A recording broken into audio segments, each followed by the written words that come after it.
Hello दोस्तों, आपका स्वागत है आपके अपने YouTube channel read speed knowledge में। और आज के इस वीडियो में हम देखेंगे बीए एलएलबी फोर्थ सेमेस्टर का इकोनॉमिक्स का मॉडल पेपर जो कि है पब्लिक फाइनेंस, जो कि 2023 में पूछा गया था। इस प्रश्न पत्र के अंतर्गत 10 क्वेश्चन पूछे जाते हैं, यानी 10 प्रश्न पूछे जाते हैं, जिनमें से किन्हीं 5 प्रश्नों के उत्तर आपको देने होते हैं और सभी प्रश्नों के अंक समान होते हैं। तो चलिए वीडियो शुरू करते हैं। इससे पहले चैनल पर नए हैं तो चैनल को सब्सक्राइब कर लीजिए, बेल आइकन प्रेस कर लीजिए ताकि आने वाले वीडियो की हर एक नोटिफिकेशन सबसे पहले आप तक पहुंचे। तो चलिए वीडियो शुरू करते हैं और देख लेते हैं इसमें पहला प्रश्न क्या आया था। तो इसमें पहला प्रश्न आया था राज्य के आवंटन, यानी 2023 में इकोनॉमिक्स में यानी पब्लिक फाइनेंस में पहला प्रश्न आया था राज्य के आवंटन, वितरण एवं स्थिरीकरण कार्यों का वर्णन कीजिए। पहला प्रश्न क्या आया था? तो राज्य के आवंटन, वितरण एवं स्थिरीकरण कार्यों का वर्णन कीजिए।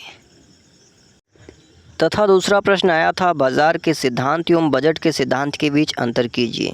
दूसरा प्रश्न क्या आया था 2023 में? तो दूसरा प्रश्न आया था कि बाजार के सिद्धांत एवं बजट के सिद्धांत के बीच अंतर कीजिए।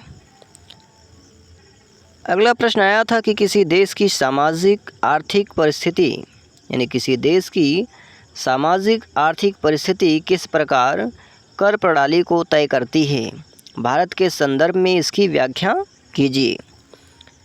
अगला प्रश्न आया था कराघात, करापात तथा कर के प्रभाव की अवधारणा का संक्षेप में व्याख्या कीजिए। यानी करापात क्या है, कराघात क्या है तथा कर के प्रभाव की अवधारणा का संक्षेप में व्याख्या कीजिए।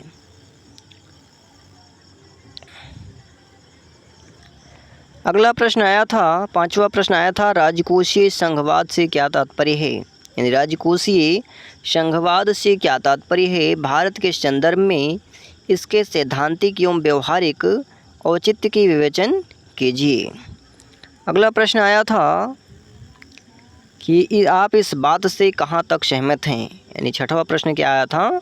तो आप इस बात से कहाँ तक सहमत हैं कि सार्वजनिक व्यय की उचित नीति से समाज का आर्थिक कल्याण बढ़ता है। यानी आप इस बात पर कहाँ तक सहमत हैं कि सार्वजनिक व्यय की उचित नीति से, यानी सार्वजनिक व्यय के बारे में उचित नीति निर्धारण से समाज का आर्थिक कल्याण होता है या बढ़ता है।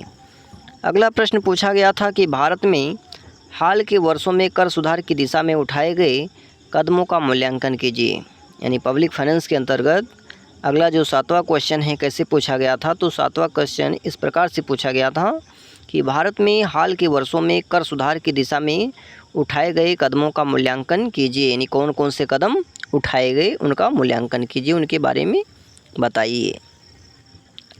अगला प्रश्न है 8वां कि सार्वजनिक ऋण का क्या अर्थ है। यानी सार्वजनिक जो ऋण है इसका क्या अर्थ है, इसके बारे में आप क्या जानते हैं।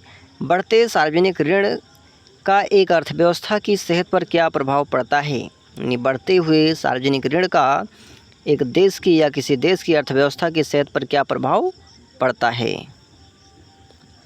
अब अगला है 9वां क्वेश्चन कि भारत के राजकोषीय संघवाद में केंद्रीय वित्त आयोग की भूमिका पर एक लेख लिखिए। भारत के राजकोषीय संघवाद में केंद्रीय वित्त आयोग की भूमिका पर एक लेख लिखिए। अगला है right short notes on any two of the following, यानी किन्हीं में से, निम्न में से किन्हीं 2 पर संक्षिप्त टिप्पणियाँ लिखिए। 10वां क्वेश्चन क्या है कि इसमें कुछ क्वेश्चन दिए गए हैं जिसमें से आपको केवल 2 पर टिप्पणी लिखनी है, यानी शॉर्ट नोट लिखना है।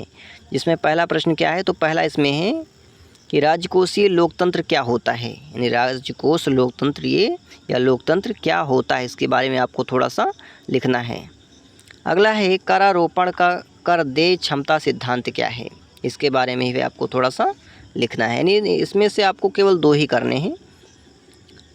अगला है सार्वजनिक वस्तु तथा निजी वस्तु के बीच अंतर कीजिए। यानी सार्वजनिक वस्तु क्या है और निजी वस्तु क्या है, इसके बीच में अंतर स्पष्ट कीजिए। तो इसको हमने इस पर वीडियो बनाया है, जाकर के देख सकते हैं।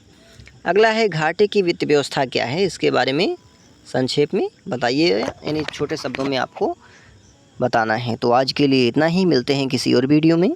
तब तक के लिए जानकारी पसंद आए तो ज़्यादा से ज़्यादा मित्रों में शेयर करें, लाइक करें और चैनल को सब्सक्राइब करें। साथ ही नए टॉपिक के लिए कमेंट करें।